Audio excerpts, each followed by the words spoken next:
En 1976, mientras gran parte del mundo boicoteaba a la Sudáfrica del apartheid, la aerolínea nacional del país recibió la entrega de una aeronave que definiría su identidad durante décadas. El Boeing 747 SP, una variante acortada y de ultra largo alcance del icónico Jumbo, South African Airways se convirtió en uno de los mayores operadores de este modelo en el mundo. Las naciones africanas habían cerrado su espacio aéreo al régimen del apartheid. Para llegar a Europa, los aviones de SAA tenían que volar miles de kilómetros mar adentro en el Atlántico, rodeando la protuberancia de África Occidental, quemando enormes cantidades de combustible para evitar todo un continente que se negaba a permitirle sobrevolarlo.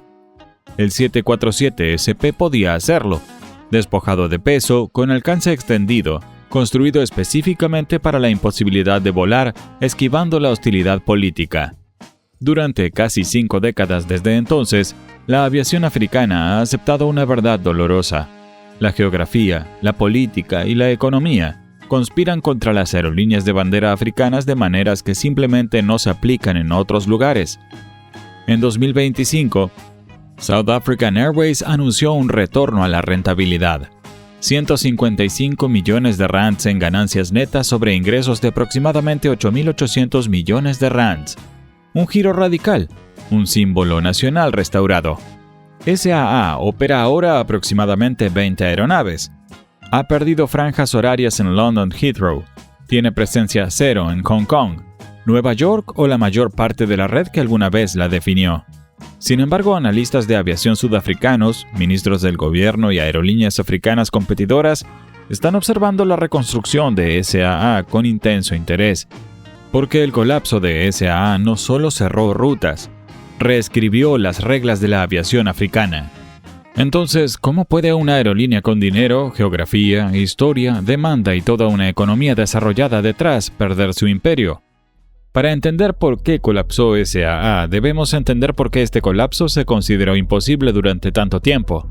Sudáfrica se suponía que era la apuesta más segura de la aviación africana, la economía más desarrollada del continente, un sistema financiero sofisticado, sólidos sectores minero, turístico y corporativo, una gran diáspora que generaba un tráfico constante de visitas a amigos y familiares, el aeropuerto OR Tambo de Johannesburgo, el más concurrido de África. A mediados de la década de 2000, el grupo SAA operaba alrededor de 70 aeronaves, transportaba millones de pasajeros al año. Su red llegaba a las ciudades globales más importantes como Londres o Nueva York. En abril de 2006, SAA se convirtió en la primera aerolínea africana en unirse a Star Alliance, o cualquier alianza de aerolíneas. En realidad, no se trataba de una insignia de vanidad. Era alimentación global, ingresos por código compartido y credibilidad de viajero frecuente. Todo entregado a través de la mayor alianza de aerolíneas del mundo. En torno a la aerolínea principal se sentaba todo un ecosistema de aviación. SAA Technical se encargaba del mantenimiento. Airchefs proporcionaba el catering. Mango operaba como la filial de bajo coste. Una densa red doméstica y regional llenaba los vacíos. La compensación parecía permanente. Se suponía que la aviación africana era brutal en todas partes, pero no aquí, no en Johannesburgo. Johannesburgo tiene ventajas reales. Es la capital comercial de Sudáfrica. Domina una fuerte demanda local. Se encuentra relativamente cerca de los mercados regionales del sur de África. Pero Johannesburgo tiene una debilidad estructural que nadie pudo arreglar: la geografía. OR Tambo se encuentra en el extremo sur del continente. Excelente para el sur de África, incómodo para conectar África Occidental con Europa, inútil para conectar África Oriental con Asia. Comparado con Addis Abeba, Nairobi, Doha, Dubái o Estambul, Johannesburgo se encuentra a miles de kilómetros al sur de cualquier geometría natural de conexión global. Esto significaba que los vuelos de larga distancia de SAA tenían que depender en gran medida del tráfico originado en Sudáfrica.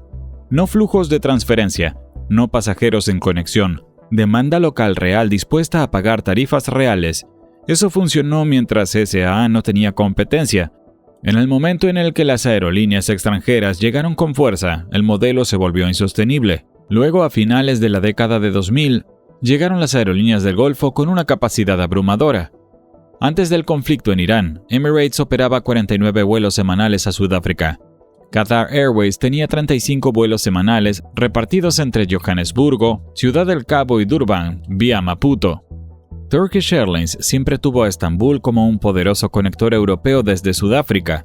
Ethiopian Airlines enlazaba a Addis Abeba con Johannesburgo varias veces al día. KLM, Lufthansa, British Airways y Air France mantenían servicios directos con aeronaves de fuselaje ancho. La lógica competitiva fue devastadora. Un pasajero que volaba de Johannesburgo a Hong Kong ya no necesitaba SAA. Emirates ofrecía Dubái, Qatar ofrecía Doha, Singapore Airlines ofrecía Yankee, Turkish ofrecía Estambul. Cada uno de estos centros de conexión se encontraba en una posición geométricamente mejor que la que Johannesburgo podría tener jamás. Cada aerolínea operaba flotas más nuevas, productos premium superiores y costos unitarios más bajos. La red de largo recorrido de SAA se volvió imposible de defender. Las rutas de largo recorrido son costosas de operar. Si no se pueden llenar las cabinas premium de forma constante, las pérdidas se vuelven enormes muy rápidamente. La flota de fuselaje ancho no ayudó. SAA operaba antiguos Boeing 747, Airbus A340-200, A340-300 y A340-600 en rutas intercontinentales. El A340-600 daba alcance. También quemaba combustible equivalente a 4 motores en una era en la que los 777 y 787 bimotores estaban reescribiendo la economía del largo recorrido. Cada vuelo que los competidores operaban con un 787 costaba drásticamente menos por asiento que el A340-600 de SAA volando la misma ruta.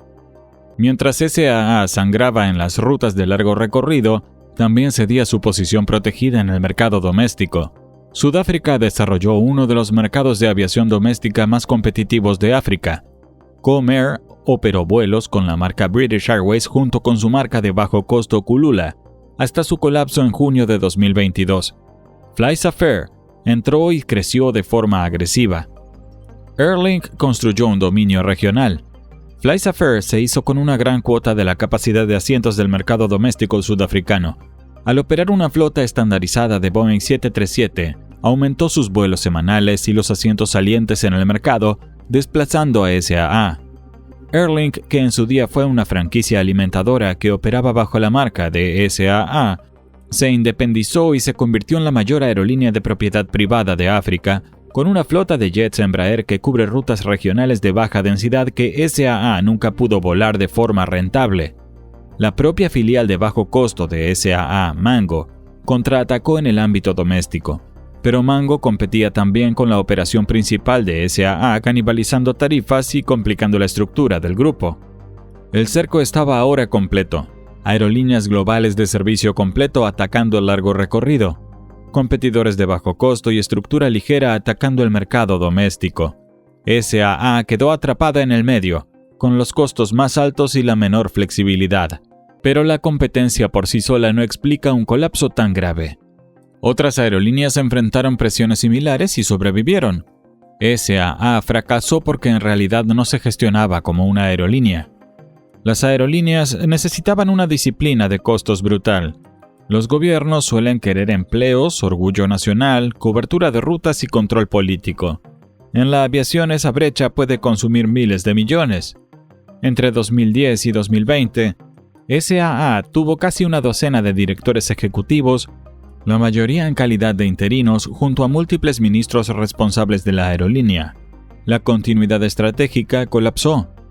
La era de Dudu Myeni, de 2012 a 2017, es ampliamente considerada como el capítulo más oscuro. Allegada al expresidente Jacob Zuma, Myeni carecía de experiencia corporativa en aviación, pero ejercía un poder político que se imponía sobre la junta directiva. En 2013, Myeni alteró unilateralmente una resolución de la Junta relativa a la adquisición de aeronaves Airbus A320. La interferencia retrasó las entregas y le costó a SAA aproximadamente 800 millones de rands en tarifas de almacenamiento previo a la entrega y penalizaciones de Airbus. En 2016, Myeni impulsó la contratación de BNP Capital para conseguir un préstamo de 15.000 millones de rands, añadiendo una tarifa de facilitación gravemente irregular de 256 millones de rands. Cuando el acuerdo se desmoronó bajo el escrutinio público, SAA aún recibió una penalización por cancelación de 50 millones de rands.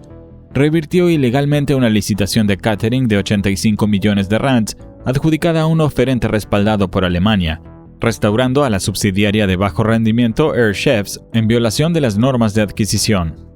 El Tribunal Superior de Pretoria finalmente declaró a Mieni directora delincuente y le prohibió ocupar cargos de dirección. La Comisión Zondo describió su conducta como la antítesis de la rendición de cuentas.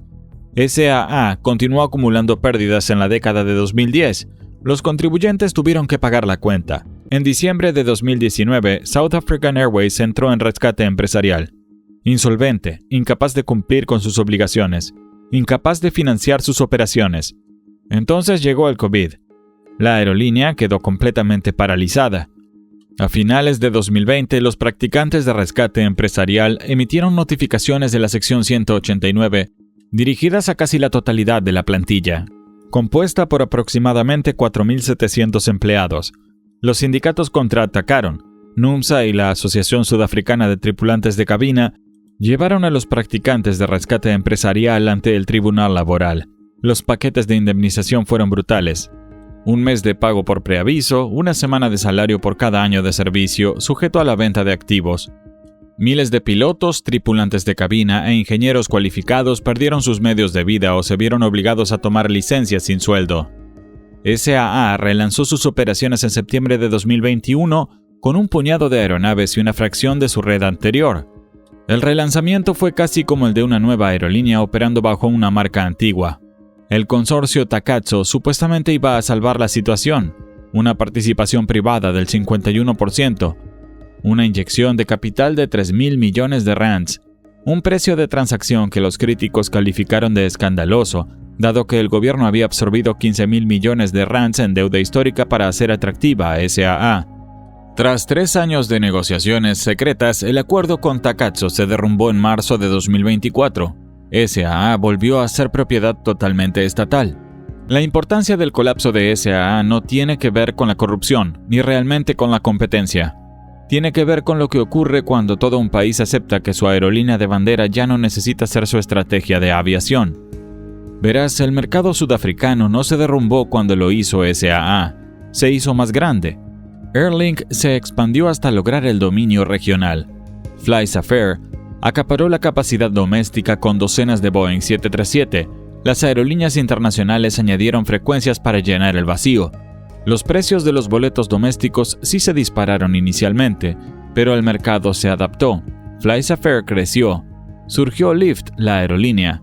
Airlink amplió la capacidad doméstica de línea principal. Esta es la matemática irracional de la aviación estatal. Las rutas de prestigio de SAA consumían miles de millones mientras generaban pérdidas. El país necesitaba conectividad, no una aerolínea de bandera. Esto parece irracional solo hasta que se ve lo que en realidad se estaba vendiendo.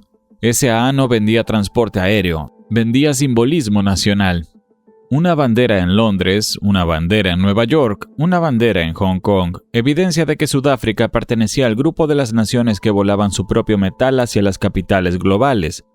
Las aerolíneas necesitan rutas rentables, dotación de personal flexible, disciplina de flota, control de costos despiadado y decisiones comerciales rápidas. Los gobiernos querían vuelos directos a ciudades prestigiosas, marca nacional, tarifas domésticas baratas, empleos y control político. La brecha entre esas dos listas es donde fue a parar el dinero del contribuyente.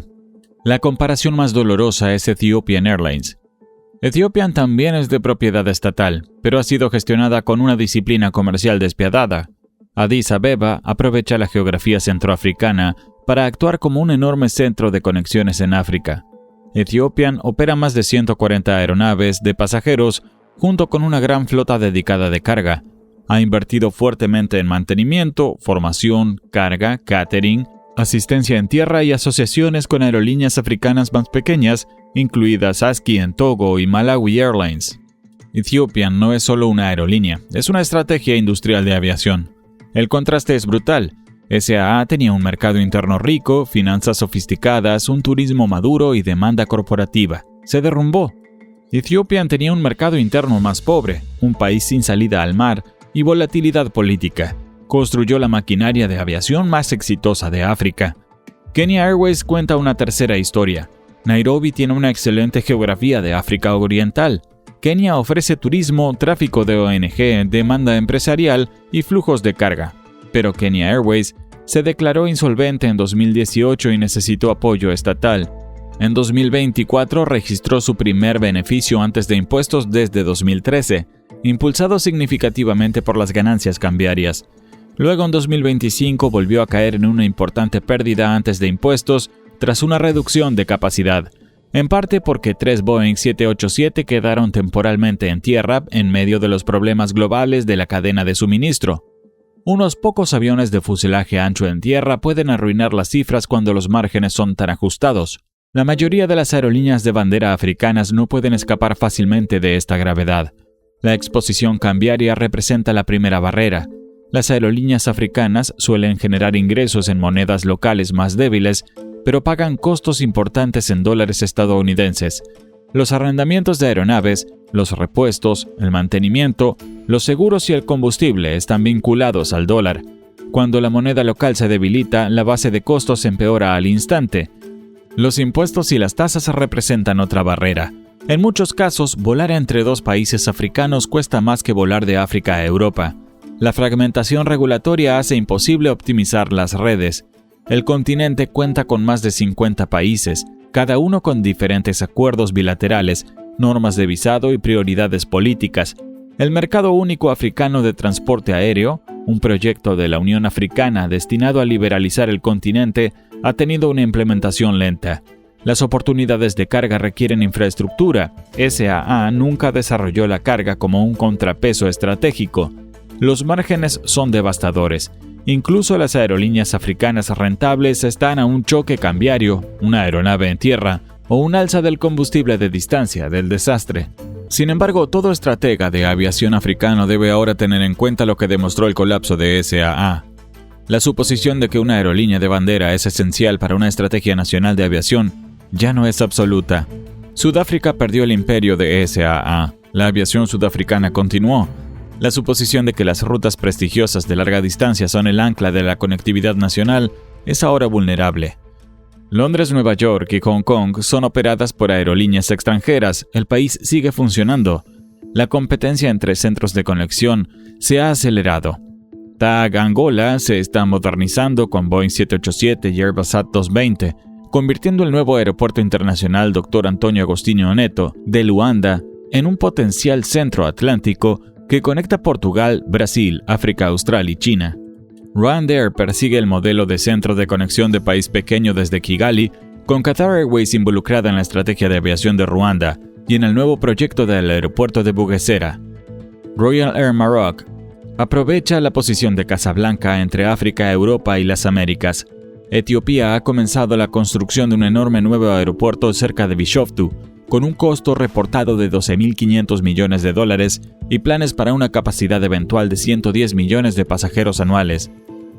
Nigeria, a pesar de la enorme demanda y población, aún lucha por mantener una aerolínea de bandera global fuerte desde el colapso de Nigeria Airways. Air Peace ha crecido con ambiciones de largo recorrido, pero la repatriación de divisas, la infraestructura y la competencia siguen siendo difíciles. Hoy SAA opera como una entidad estatal drásticamente reducida que se reconstruye con cautela. Su flota se sitúa en torno a las 19 aeronaves. La expansión regional ha sido el foco. Las ambiciones intercontinentales han sido cuidadosamente restringidas. La gran red global ha desaparecido. El anuncio de las ganancias de 155 millones de rands para el ejercicio fiscal 2024-25 fue objeto de un escrutinio inmediato. SAA recibió silenciosamente un nuevo rescate gubernamental de 1.000 millones de rands, disfrazado como una inyección de capital social. La aerolínea registró una ganancia por la venta de franjas horarias de aterrizaje en London Heathrow. Sin la venta de activos a largo plazo irreemplazables y sin el apoyo estatal, SAA habría registrado una pérdida masiva. El auditor general emitió 2 descargos de responsabilidad consecutivos, citando informes financieros poco fiables, fugas de ingresos y controles internos débiles. El CEO del grupo, profesor John Lamola, renunció en abril de 2026. El CEO interino, Matshela Sheshibe, ahora lidera, persiguiendo la reforma de la auditoría interna, comités de optimización de costos y gobernanza digital. El plan corporativo apunta a un crecimiento hasta 50 aeronaves para 2028. La lógica estratégica enfatiza las rutas troncales nacionales, los servicios regionales del sur de África, rutas selectas de largo recorrido con fuerte demanda local y las asociaciones con Star Alliance para alimentación global. Pero la huella reducida de SAA crea algo honesto, una demostración de que para ciertos países en ciertas rutas, la cuestión no es si debe existir una aerolínea de bandera, es si el orgullo nacional puede aceptar en qué se debe convertir la aerolínea para sobrevivir. En 1976, SAA voló las rutas de la desesperación rodeando el espacio aéreo africano hostil porque la política lo exigía. El 747SP fue comprado porque no había alternativa. El mapa de rutas fue moldeado por las sanciones, no por la economía. 5 décadas después, la SAA moderna representa el desafío completamente opuesto. No aeronaves construidas para la imposibilidad política, una red construida para la posibilidad comercial. La pregunta no es si SAA puede volver a ser lo que alguna vez fue, es si el resto de la aviación africana está realmente prestando atención a lo que el colapso realmente demostró.